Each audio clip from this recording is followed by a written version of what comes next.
So one of the things that I've observed over the last, I don't know, probably 20 years or so, is the average woodworker has moved away from hand tools as such, and they've gone with the invention of the cordless range, and even now that you can buy machinery that's more tailored towards your handyman or just your hobbyist woodworker, that type of scenario, there's been a big shift away from using hand tools, and this is creating a big problem.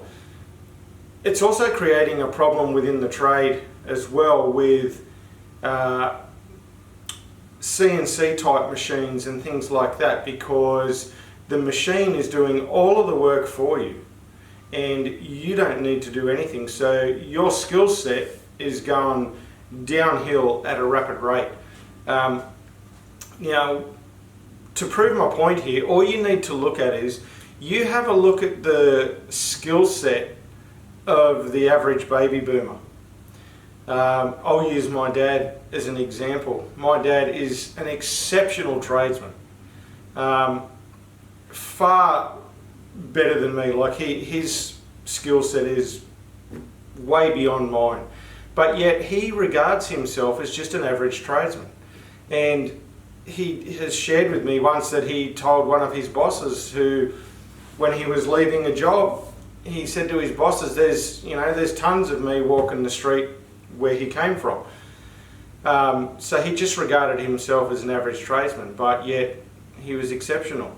And especially in today's market, you won't find a tradesman that can do what he can do in today's market that is lower or younger than his generation. Now, the point that I want to make here is, if you're a hobbyist woodworker, and not a professional woodworker, but if you're a hobbyist woodworker, learn to use your hand tools. If you don't have hand tools, start buying some and learn to use them.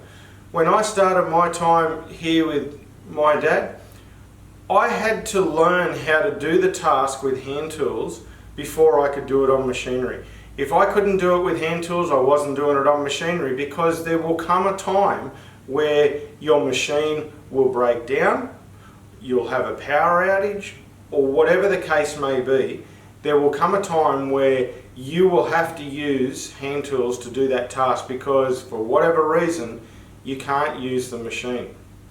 Now, I have certain fears for where woodworking's heading, especially in Australia. I don't know what it's like in other countries, but in Australia in particular, the government set up a thing in Australia called a skills shortage.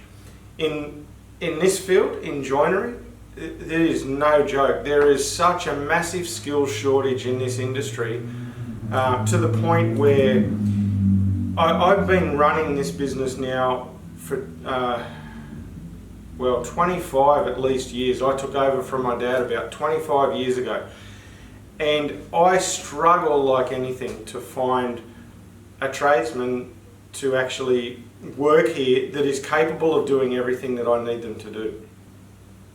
A lot of them just can't do anything. And partially it's the fault of all this different machinery that's coming through.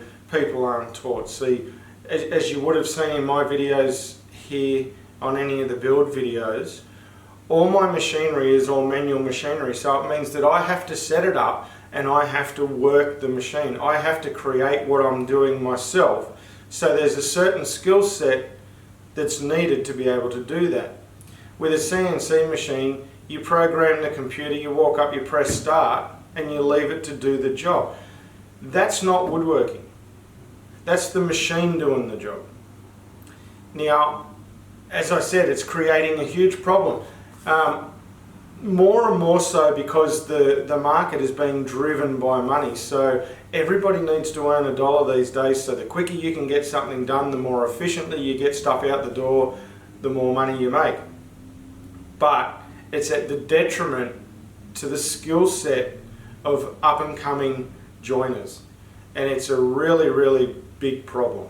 So as I said before, if you're a hobbyist, start getting into your hand tools and learn how to create a mortise and tenon. So grab your chisels and your mallet, cut yourself a mortise, and then grab your tenon saw or a panel saw, whatever you want to use, like hand panel saw, whatever you want to use, cut your tenon and practice fitting that joint. Practice fitting, cutting, a mitered joint. So grab your tenon saw, practice fitting a 45-degree mitered joint. And if you muck the cut up, practice with your number 4 or a number 3 smoother to fit the joint so that it's a passable joint. These are all the skills that sadly are gone now. Very, very few people can do it. I know some terrific tradesmen, but you try and get them to fit a joint with a plane, forget it. They can't do it because they never use them and they've never developed their skill set to do so.